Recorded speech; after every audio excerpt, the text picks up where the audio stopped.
Muy bien, amigos, regresamos aquí en Falta Uno en este día viernes, muy cargadito. Tenemos, recién tuvimos entrevista y ahora seguimos con la columna aleatoria de Construyendo Naciones junto con nuestra amiga Shelly Petit, que está, creo yo, se encuentra en la ciudad, sigue en la ciudad de Rivera.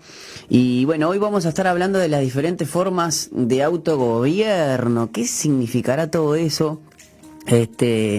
Y porque bueno, estamos construyendo el pensamiento, porque queremos naciones sanas, naciones nuevas y con herramientas que Dios nos dio y no tanto usarlas de siempre o la que acostumbramos siempre a usar, ¿no? Y bueno, y para eso es que de este humilde espacio, de este humilde micrófonos, queremos aprender, es lo que no, es lo fundamental. Así que, Shelly, ¿cómo anda? ¿Cómo estás? ¿Desde la ciudad de Rivera?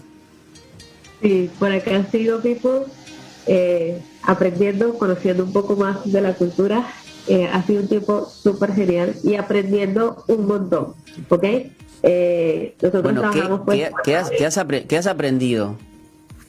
Bueno, justamente ahora que vamos a hablar un poco acerca de lo que es el autogobierno y el gobierno, nosotros pues enseñamos sobre la forma cristiana del gobierno, y algo que me ha hecho ver o ampliar esta idea es que en Venezuela pues hablamos acerca de necesitamos penas para limitar el mal, para limitar el pecado es necesario penas altas, castigos altos, y la función del gobierno es castigar el mal, ¿no?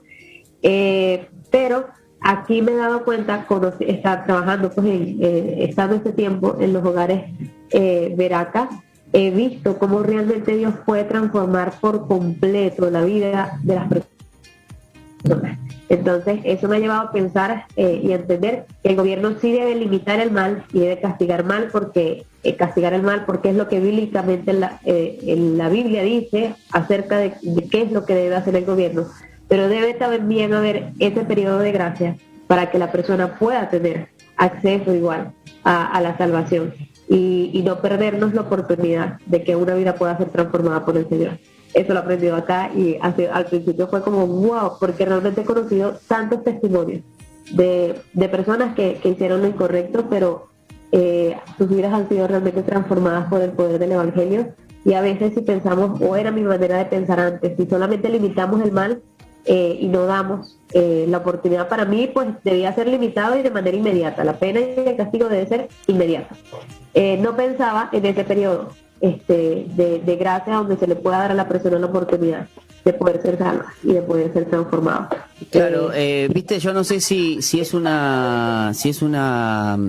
índice o una encuesta que pasa en todos los países, pero aquí en Uruguay, cuando uno comete un error, o va preso, o lo sentencian, van a algunas cárceles tienen módulos, incluso el Evangelio ha entrado tanto que hay módulos evangélicos, o sea, donde vos estás ahí resguardado, y esos módulos a veces también se caracterizan por la reinserción, en el sentido de que son muy pocos porcentajes, o sea, alguien comete un delito, es juzgado y se va y lo sentencian y va a un módulo X.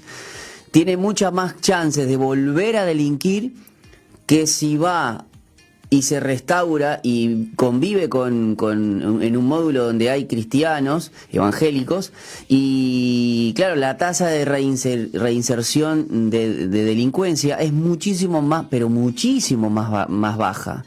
Entonces, a veces, si el gobierno, bueno, también hay alguna frase que dice eso de que si el gobierno, yo no sé si en Estados Unidos o qué, que si el gobierno prohíbe las Biblias en la escuela, ¿cómo prohíben las escuelas? Pero sí las prohíben en las cárceles, si fuese al revés, ¿no?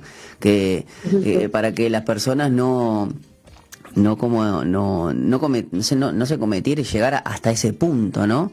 Porque también incluso la sobrepoblación de las cárceles habla del deterioro de los valores de la sociedad. Sí, y realmente pues las cárceles no son realmente un lugar para que la persona pueda cambiar, o sea, no lo son. Al menos en Venezuela no, es imposible. O sea, No, y en el mundo imposible tampoco, Shelly. Creo que es algo característico del mundo, porque más allá de que por ejemplo Estados Unidos puede ser que las tengas privatizadas y todo, al final y al cabo a veces también es hasta se convierte en un negocio, porque claro, al hacerlo, si es público hay una mala gestión, es un caldo de cultivo para que el que delinque vuelva a delinquir, porque no hay, a no ser bueno estos casos de los módulos donde está el evangelio. Pero si lo agarra algún privado, siempre hay intereses económicos, y algún privado que invierte en una cárcel y no le conviene no tener presos, si no se le termina el negocio. Sí, exactamente. Realmente, pues, eso es algo que debe cambiar en general en todas nuestras naciones. Y nosotros, pues, enseñamos, ¿no?, acerca de cuál es la función de ellas y todo eso, pero realmente eso es algo que Rivera, no solamente Rivera, sino específicamente los hogares Veracas me han hecho entender de que realmente sí hay oportunidad. Nosotros antes pensábamos, y cuando digo antes estoy hablando de hace 3 semanas porque es lo que llevo acá, ¿ok? Uh-huh. Para mí eran personas que, bueno, por haber hecho el mal, pues simplemente son desechadas por la sociedad y ya, y no hay oportunidad de cambio para ellos, pero he visto tanta riqueza, y en estos días hablaba con uno de los chicos que está acá, y le decía, porque me preguntaba, ¿no?, precisamente eso, que qué me llevo, y le decía, o sea, darme cuenta de que realmente toda persona, así, o sea, no importa el mal que haya hecho, hay todavía un potencial. Si sigue con vida, porque si el Señor sigue extendiendo su misericordia sobre él, es porque aún hay algo, hay una oportunidad para que él pueda cambiar. Y no importa, o sea, no hay límites para el poder del Evangelio. O sea, no hay límites. O sea, si algo aprendido acá es cuán poderoso es el Señor para cambiar la vida de las personas. Y aquello que estuvo en caos, que vivió en oscuridad, que vivió en depresión, que vivió en las calles, que vivió en las drogas, ahora brilla. O sea, y es una luz amplia, y esa es la luz del Evangelio, esa es la luz que produce el Señor en nosotros. Y me llevó eso, o sea, me llevó eso de entender que no podemos desechar a las personas porque se equivocaron y le hicieron mal, sino si bien hay que limitar el mal y castigar el mal, y es la función del gobierno civil, también debe haber esos espacios donde se le dé la oportunidad a la persona de poder reconocer, de poder arrepentirse, de poder decidir cambiar. Y aún si le tocase igual recibir la condena, que aún en ese periodo de condena pues tenga la oportunidad de conocer el Evangelio y de ser transformado y ser salvo. Claro, sí, creo que eso por su cuenta propia a veces no es posible, ¿no? A veces uno lo intenta. Acá creo que el factor fundamental es justamente que el Evangelio esté en medio, ¿no? Para que el Evangelio es el que puede transformar el corazón. Es lo único, si no simplemente son apariencias. Shelly, bueno, arrancamos por acá porque está bueno, porque todo tiene que ver, porque claro, porque vos imaginate, estamos hablando de un área de un gobierno, ¿no? Es un área. Imagínate si en todas las áreas también el Evangelio estuviese presente en un gobierno, ¿no? Cuando hablo no digo que el presidente tenga que ser cristiano, no, porque el gobierno no radica solamente, o el poder radica solamente en una sola persona, y más en democracias como las latinoamericanas, ¿no? Hay algunos países son más presidencialistas, otros un poco porque bueno, ahí va, otros es algo más con más control del Parlamento. Yo no sé cómo es en Venezuela. A veces uno se pone a analizar comparándose con lo que es Uruguay, y uno tiene que aprender a saber. Yo a veces cuando uno critica el gobierno de Venezuela o gobierno de Maduro y cómo es que logra hacer las cosas que hace, claro, lo hace diciendo, bueno, pero hay un poder ejecutivo, legislativo y judicial y no sé cosas, claro, pero yo la otra vez investigando un poquito entiendo que hay como 5 poderes allá, ¿no? Por la Asamblea Constituyente y no sé qué cosa más, que también está por encima de otras cosas. Tenemos 2 presidentes, tenemos 2 asambleas. Claro, entonces esa no es la forma correcta. Claro, pero una vez cuando uno investiga todo eso y se da cuenta, entiende cuál es por lo menos si ya con eso en la organización Es un descontrol y claro, me imagino después, iba a decir otras palabras, pero no. Si ya con eso... Constitucionalmente, o sea, según nuestra Constitución, hay 5 poderes. Bíblicamente deberían haber 3, porque mientras más poderes haya, pues son más personas ocupando lugares y funciones que al gobierno no le corresponden, ¿ok? Es decir, si hay, por ejemplo, un departamento de educación, no es responsabilidad del gobierno educar. Si hay un departamento de educación, entonces eso lo que da es la oportunidad para que más padres abdiquen su responsabilidad de asumir la educación y entreguen sus hijos para que sea el gobierno el que eduque. Entonces, mientras menos poderes haya, mejor. Pero sí tiene que haber separación de poderes, porque si no se centraliza el poder en una sola persona. Y eso es lo que lleva a las tiranías, ¿ok? Debe haber separación de poderes, es lo que vemos en la Biblia. Debe haber un gobierno descentralizado, no es un gobierno centralizado. Cuando estuvo centralizado fue porque Moisés vivió toda la vida en Egipto, ¿ok? La forma de gobierno que él conocía pues era un gobierno centralizado en el faraón, era una monarquía.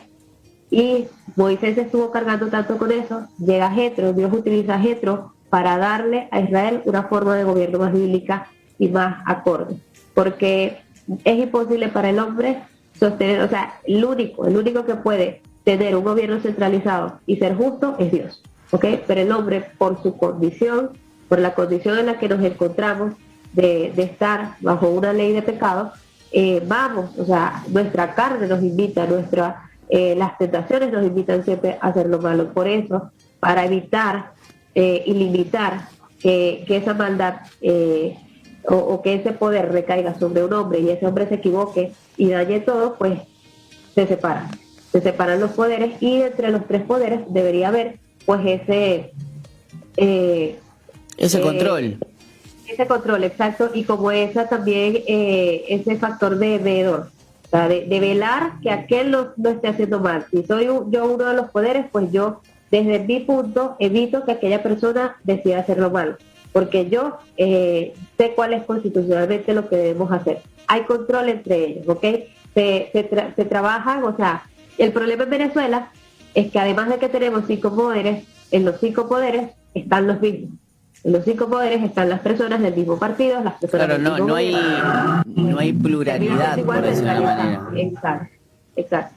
Entonces debería haber poderes separados y no personas, no del mismo partido o no del mismo... que respondan a una sola persona, porque te dicen, somos plurales, pero al final y al cabo responden siempre al mismo partido. Por lo tanto, no, a la práctica no. Quizás en lo teórico lo puedes maquillar, pero en la práctica sigue siendo uno el que va dirigiendo, ¿no? Que al final y al cabo es como lleva a cabo todo lo que ellos quieren, porque total, ¿qué oposición puede haber?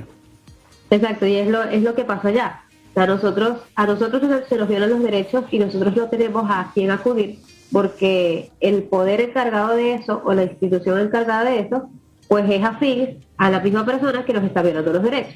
Entonces quedamos como, ¿qué hacemos? Por ejemplo, cuando hubo las protestas, mi hermano fue preso político y los mismos expedientes, o sea, fue tan descarado lo que ellos hacían, que tú vas a tribunales, al Palacio de Justicia, y revisas los expedientes de los estudiantes que fueron detenidos en la misma fecha y todos tienen la misma foto. Todos tienen la misma foto. O sea, ni siquiera movían la cámara un poco para hacer otra foto de otro ángulo.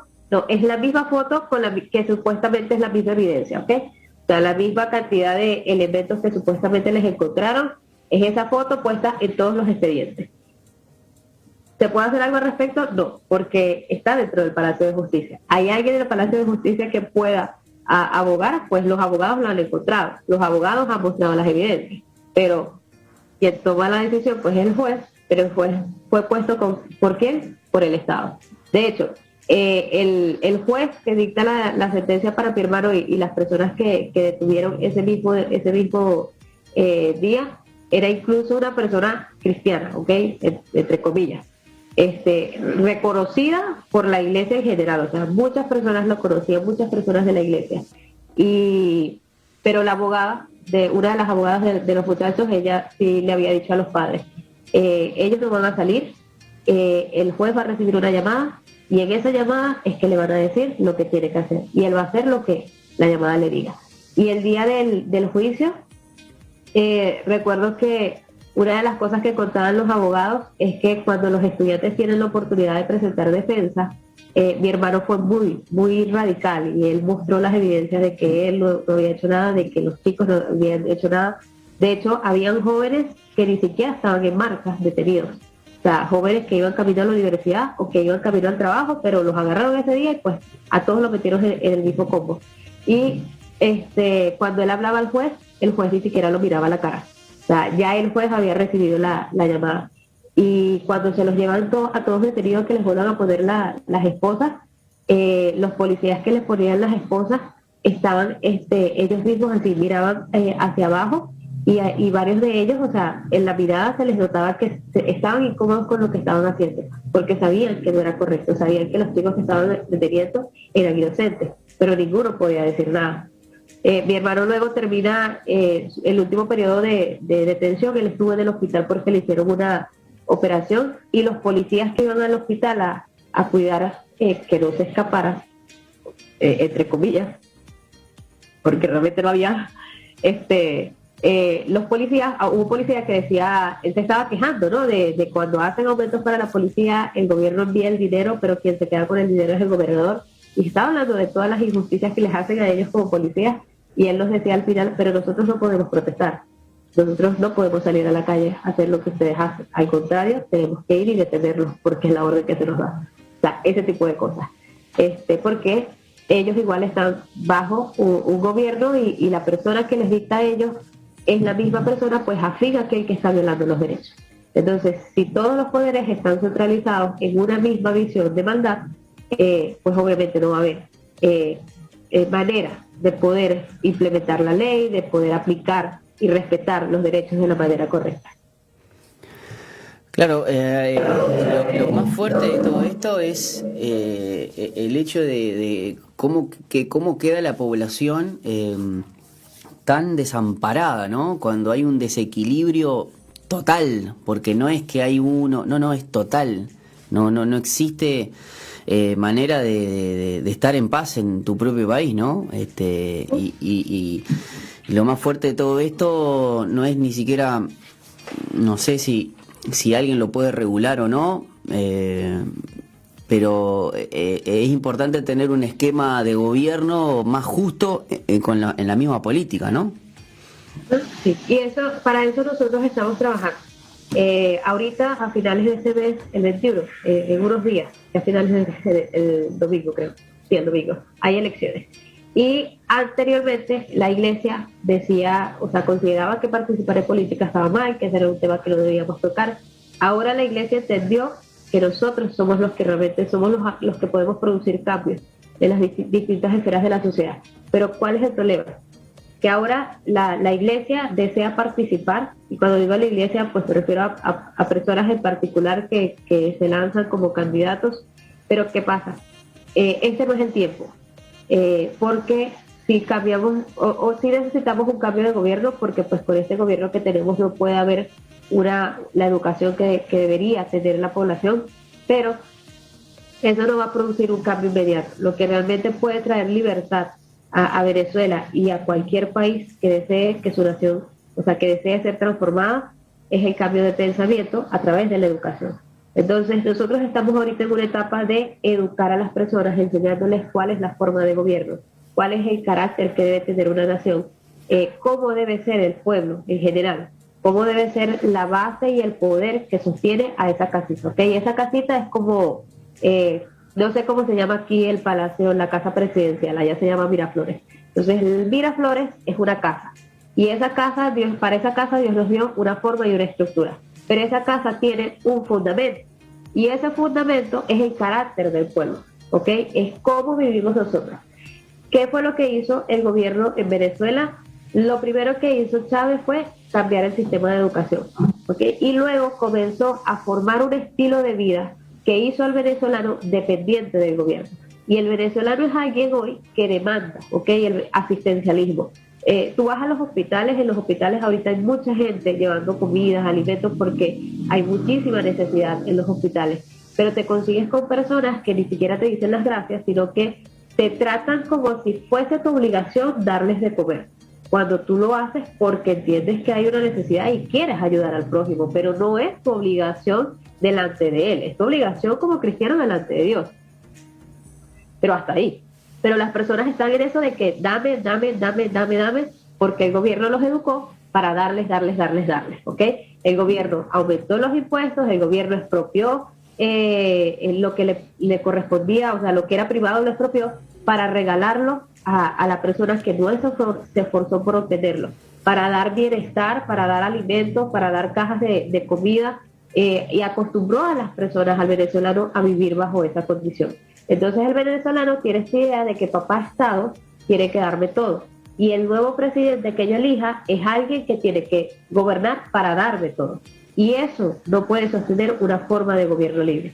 O sea, puede venir alguien con el pensamiento correcto como presidente o incluso cambiar toda la forma de arriba, la estructura del gobierno, pero si el venezolano sigue demandando, sigue siendo dependiente, si el venezolano no cambia su manera de pensar, a entender que tiene que ser una persona que produzca y que tiene dones, talentos y habilidades y capacidades para producir.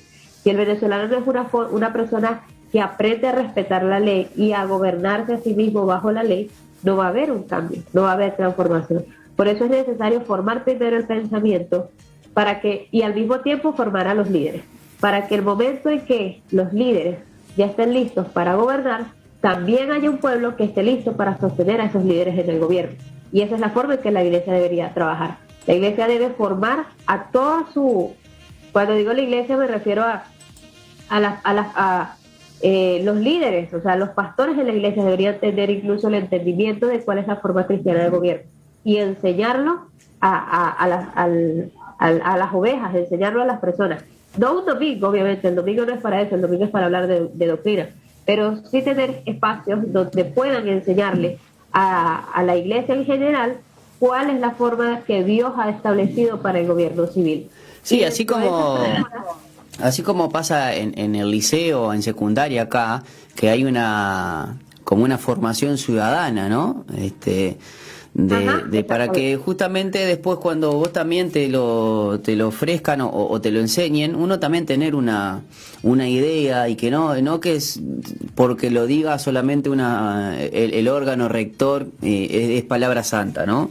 Que uno pueda tener información, que creo que es ahí donde radica el poder de la gente y del ciudadano. A mí me gusta siempre hablar acerca de la ciudadanía responsable. El Estado, por ejemplo, hablando acá de Uruguay, el Estado es responsable de dar a conocer, yo qué sé, todo lo que hace, quizás sí, pero también yo como ciudadano tengo que moverme a decir, bueno, a buscar qué beneficios puedo tener, porque bueno, uno paga impuestos, si tengo derecho a esto. Aquí en Uruguay está hace años lo que es el IMPO, que es el derecho a mí de que hay cosas que yo públicamente el Estado me las tiene que dar, si yo voy y las solicito, no me las puede negar. Creo que habla de transparencia, creo que habla de algo que es sano para los gobiernos. ¿Cómo? Como el memoria y cuenta.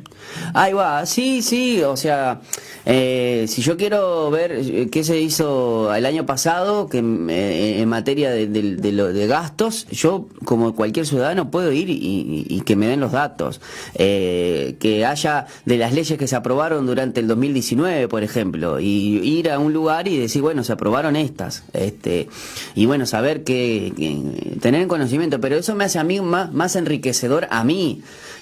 No espero que el Estado cumple con su rol, pero yo también tengo un rol como ciudadano, no es que me tengan que decir, o por ejemplo, qué beneficios tengo por tener una hija, por alquilar, por, bueno, muchas cosas. Yo, por ejemplo, cobro asignaciones familiares, y las puedo cobrar como no, pero por lo menos sé si tengo ganas de hacerlo o no, porque de última el Estado cuando me cobra los impuestos, me los cobra y no me pregunta si quiero o no. Me los cobra y punto. Sí. Y cobra más de lo que debería. El Estado, por eso es que el Estado debe estar limitado. Por eso es que mientras le sigamos otorgando al Estado responsabilidades que no le corresponden, para el Estado poder cumplir con eso, pues claro, pero eso pasa en estados, eso pasa en estados donde justamente no tenés un contrapeso que diga, no, pará, o sea, no podemos seguir ajustando, entiendo, no podemos hacer un impuesto para contrarrestar un despilfarro del gobierno, porque a vos se te antojó, o sea, no. Imagínate, o sea, como la necesidad que tenemos de formar a legisladores y a senadores que estén dispuestos a renunciar a esa cantidad de impuestos. Claro. Ellos lo que más desean es que sigan cobrando impuestos porque más les sube el sueldo, ¿no? Y más son las oportunidades para hacer corrupción. Pero ese tipo de propuestas en la Asamblea no suenan, ¿no? ¿Qué les parece? No te preocupes que aquí en Uruguay, salvando las distancias, ¿no? Tampoco he escuchado ningún legislador, ni de los de ahora, ni los de antes, ni los progresistas, ni los conservadores, llamalo de lo que vos quieras, ni lo del Frente Amplio, ni el multicolor, que haga un proyecto de ley que diga de bajarse el sueldo. Pero bajarse el sueldo para siempre, no es algo ahora por el coronavirus. Yo todavía en ningún país de Latinoamérica se lo he visto, Tampoco, o sea, yo tampoco, a lo que voy, que quizás puede ser demagogia, pero en el sentido de dar, por ejemplo, acá sí se habló mucho el hecho de, acá había una partida de prensa que te daban mucha plata por el tema de tener los diarios, que me parece perfecto, pero claro, hoy con el tema de la digitalización y todo, era una plata importante y a veces esa plata el legislador la usaba para, que era improbable, para pagar otros costos. Hoy eso, gracias a Dios, se achicó un poco el Estado, por decirlo de una manera. En eso, algo básico, ¿no? Me parece, pero no he visto, siempre cuando hay un proyecto de ley es para aumentar impuestos, no para bajarlos.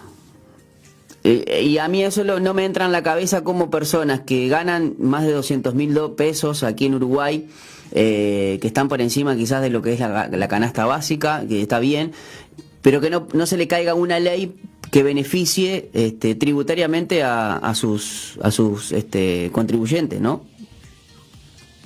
Es que precisamente eso ocurre, o sea, nosotros muchas veces señalamos al Estado por eso, pero nuevamente, eso ocurre porque nosotros no hemos tenido dominio y control de las cosas que debemos ser responsables y se las otorgamos al Estado. Y ahora que hablabas acerca de la responsabilidad que tenemos como ciudadanos, hay algo súper importante. Nosotros hablamos sobre esta forma cristiana de gobierno, pero esa forma cristiana de gobierno se divide en dos partes. Una es para el individuo y otra es para la unión de individuos.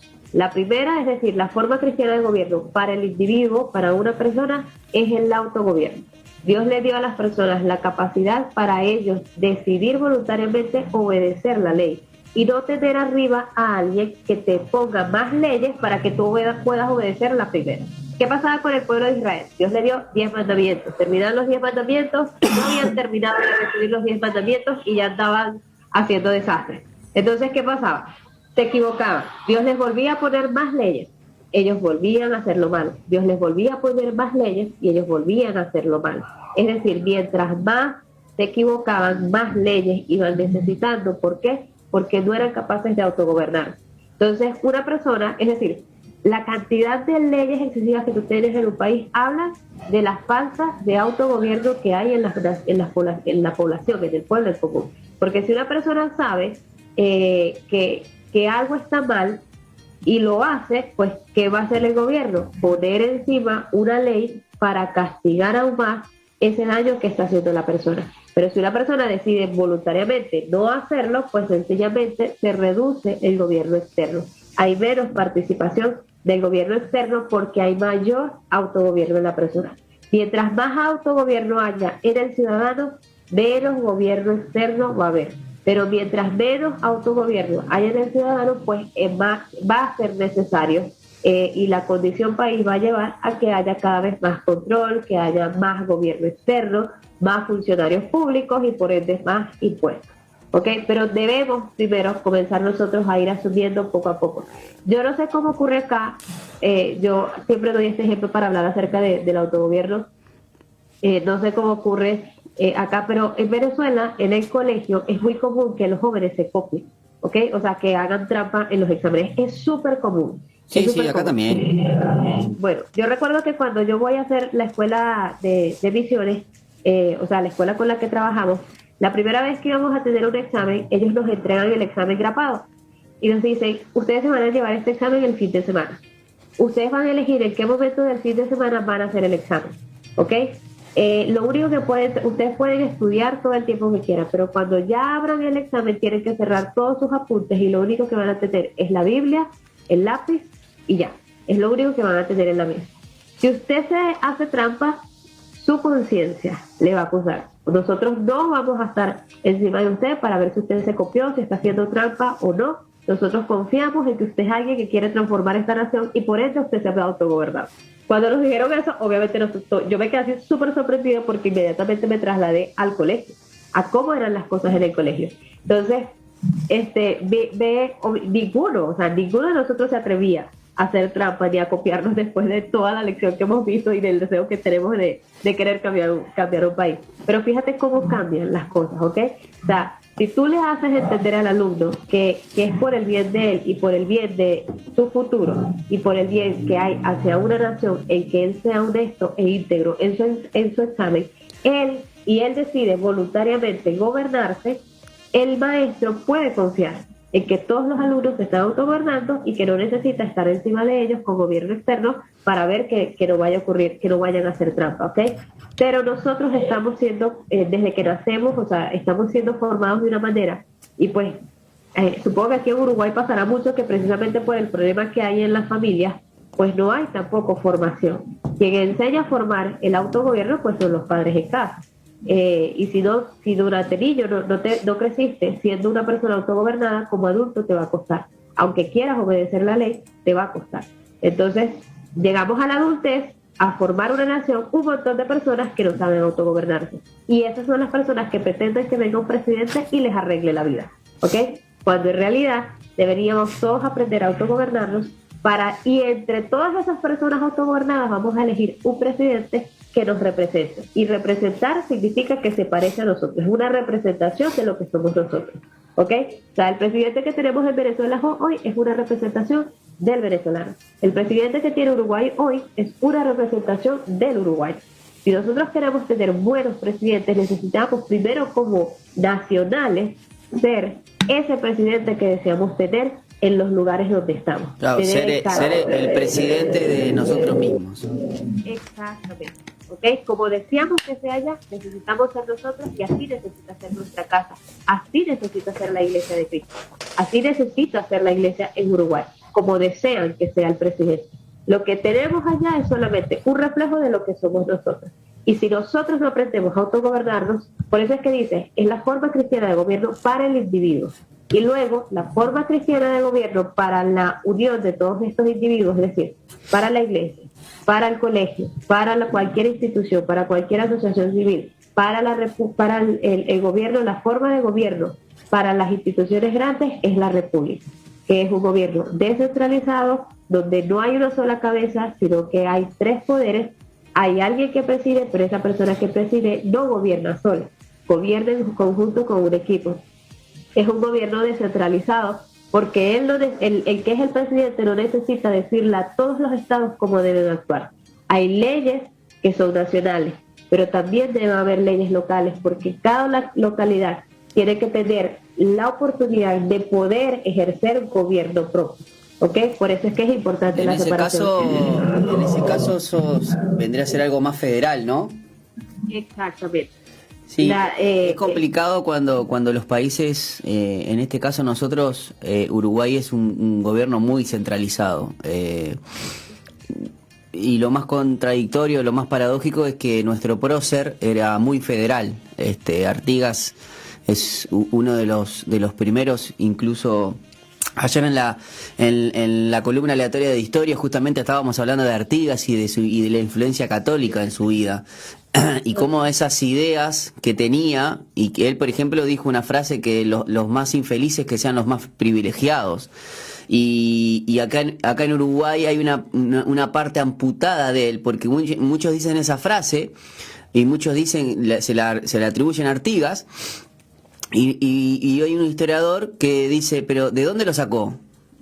Y era porque era muy claro, porque de dónde se lo habla mucho de lo social y se utiliza hasta el ideológico, pero es algo, él tuvo una educación franciscana, por lo tanto, estamos hablando que era un hombre muy lector de la Biblia, y que esa frase que dijo, no lo dijo porque se vino un día inspirado y le bajó algo, no, era porque lo creía, porque lo leía, y además hay una gran hay grandes evidencias. Nosotros ahora vamos junto con la profesora de historia, vamos a hacer un par de series justamente acerca de eso, ¿no? Pero lo importante de cómo eso, que es algo tan peculiar, algo tan íntimo, después repercute incluso hasta en el afuera, ¿no?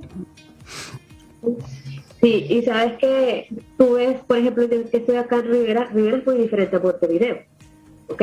Y acabo de llegar, y noto que son dos ciudades totalmente diferentes, son culturas diferentes, a pesar de que obviamente se mantiene Claro, y además una raíz nacional. Rivera, lo que tenés en Rivera es una gran influencia de Brasil. Nosotros estamos lejos, Exactamente, entonces. ¿no?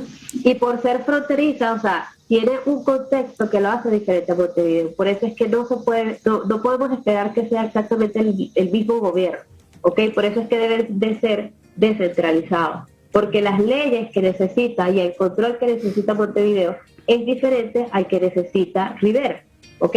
Porque es otra cultura, es otro contexto, y Rivera tiene, o sea, Dios puso en Rivera a las personas con la capacidad específica para explotar los recursos de esta localidad, ¿ok? Pero no son los mismos recursos que hay que explotar en Montevideo. No son la misma manera ni el mismo diseño con que hay que explotar los recursos que tiene Montevideo y hacer de Montevideo una gran ciudad, ¿ok? Se necesita, pero mientras más centralizado es, pues voy dando el mismo molde a todas las ciudades. Cuando el gobierno es descentralizado, pues cada ciudad puede ajustarse a las necesidades que tenga, al contexto que tiene, a la cultura que tiene, a las personas que tiene. ¿Okay? Por eso es que Dios hablaba de lo local y se lo dio cuando Jetro habló a Moisés y le dijo cómo iba a ser la separación de gobiernos. Y él hablaba acerca había jefes de 10, de 50, de 100, o sea, hasta de 10. ¿Okay? Había una forma de gobierno para 10, había una forma de gobierno para 50, que la estructura grande es una república, todas tenían que ser repúblicas, pero en el cómo esa república se maneja iba a ser diferente dependiendo a las necesidades, a las cualidades de cada ciudad, de cada contexto, ¿ok? Entonces, si pretendemos que el que preside, que vive generalmente en la capital, con su idea de capital, venga a decirnos cómo se debe regir o regular en Rivera, pues obviamente Rivera no va a tener las oportunidades de desarrollarse como se desarrolla una capital. Por eso es que generalmente hay una gran diferencia, porque en los gobiernos centralizados se espera que todas, o sea, se les da la misma pauta a todas, cuando cada ciudad es diferente, los recursos para cada nación son diferentes. En mi ciudad, por ejemplo, es una zona minera, y la forma en la que antes se manejaba la ciudad era muy distinta a cómo se manejaba en Caracas, en la capital. Venezuela sí es o sea, por constitución somos federalismo, pero obviamente como ahora tenemos un gobierno centralizado, desde arriba hacen las pautas para el resto de las naciones, y pues obviamente que va a saber alguien de Caracas cómo se trabajan las empresas mineras en mi ciudad. No lo sabe porque nunca ha vivido en una zona minera, nunca ha vivido rodeado de industrias mineras, no conoce ese contexto, no puede desde allá pretender decirnos cómo la ciudad debe crecer. Y hoy mi ciudad, que llegó a ser una de las ciudades más, o sea, con más proyección, porque es una ciudad nueva y es una ciudad industrializada muy bonita, pues hoy es una ciudad donde todas las empresas están en caos, las empresas han caído en la quiebra, hay empresas que ya no hay forma de recuperarlas, o sea, empresas gigantes, o sea, transnacionales, ya no hay forma alguna de poder recuperarlas, se perdieron para siempre, ¿ok? Y toca comenzar desde cero a reconstruirlas, porque alguien pretendía, o sea, porque el gobierno pretendía desde Caracas decirle a toda Venezuela cómo debía vivir y centralizarlo para ellos ganar, obviamente, para ellos obtener más recursos. Pero eso lo que produjo fue un caos. en toda la nación. Eso dentro de las muchas cosas erradas y equivocadas que hicieron, ¿no? Pero el punto con esto es poder entender que esas dos ideas, o sea, la forma que Dios ha establecido para el gobierno del individuo es el autogobierno, y la forma que ha establecido para la nación es una república. Y la república involucra un gobierno descentralizado y federal, ¿ok? Una separación de estados de poder, pero también una separación de localidades. Excelente, Shelly, la verdad. Buenísimo todo lo que estamos conversando. Agradecerte una vez más porque bueno, ya estamos pasados de tiempo, pero cada viernes aprendemos un poquito más, y bueno, te agradezco el tiempo que te tomás para poder enseñarnos acerca justamente de creer, de que es posible construir pensamientos y a través del pensamiento construir una naciones en Latinoamérica diferentes, pero diferentes de verdad. Sí, así es. Muchísimas gracias. Y termino uno de los devocionales de estos días, precisamente lo que hablábamos al principio acerca de cómo me ha llamado la atención, y aquí he aprendido más de cuánto poder hay en el Evangelio. Y en uno de los tiempos de oración lloraba y le decía: Señor, o sea, tú me has mostrado acá que no hay límites y que tú tienes muchísimo poder para cambiar la vida, totalmente la vida de personas, pero ese mismo Dios es el mismo Dios que puede cambiar una nación. Es como, wow, así como lo hiciste con estas personas que he conocido acá, con estos hombres que he conocido acá, así mismo puedes hacerlo con mi nación y con cualquier nación que se disponga, o cualquier nación donde los que invocan a Dios se dispongan a hacer de su país pues naciones más libres. Entonces, realmente Dios puede cambiar Uruguay, Dios puede cambiar Venezuela y cualquiera de nuestras naciones en Latinoamérica. Buenísimo, Shelly, te mandamos un abrazo grande y bueno, Dios mediante, el próximo viernes seguimos aprendiendo un poquito más. Esperemos, Dios quiera, vayas a ver dónde, si estás aquí en Rivera, si estás en otro lugar, pero bueno, lo importante es estar conectados y seguir con todo esto, porque creo que Dios está haciendo algo. Dios está queriendo que nosotros nos levantemos, no por levantarnos y decir, bueno, voy a hacer esto y vamos a cambiar. Bueno, vamos a cambiar de verdad con los instrumentos que Dios nos da. Te mando un abrazo grande, Shelly, y nos vemos en la próxima.